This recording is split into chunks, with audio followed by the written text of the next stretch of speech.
Okay done. நைச்சா வா இங்கே வா. என்னது ப்ளீஸ் அந்த கேமராவோட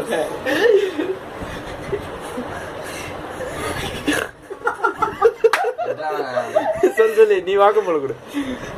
இப்போதான் வேண்டுதான் அவர் அரியர் வச்சுருவாருன்ட்டு சொல்கிறாரு. நானும் இப்போ தான் சொல்கிறேன் அரியர் வைக்க தான் போகிறோம். ஸோ ஏன் படிக்கிறீங்க படிக்காதீங்க தினேஷே அப்படியே அப்படின்னு சொல்லுவார் இவர் என்கிட்ட. நைட்டு ரூமில் மெசேஜ் பண்ணோம். அவர் டியூஷன் எடுத்துட்டு அப்புறம் அந்த ஏன்னா நைட்டு ஃபுல்லாக படிப்பான். நாளைக்கு காலையில் 4 மணி படிப்பான். இது வந்து ஒரு பல்லு நீங்கள் எடுக்க பல்லு வாராம. இது வந்து ஒரு வீடியோ ரெக்கார்டாகவே வச்சுங்க. அதாவது நான் சிம்மில் அரியர் வைப்பேன் டாட். இது விஜயகாந்த் கேப்டன் விஜயகாந்த் பண்ண சத்தியம். நானும் பார்த்து நான் கூட அவன் பாஸ் ஆகிடுவான். அவன் இப்பயும் முடியும் ஃபஸ்ட்டாக செல்லுபடியாக போகிற காட்டும்.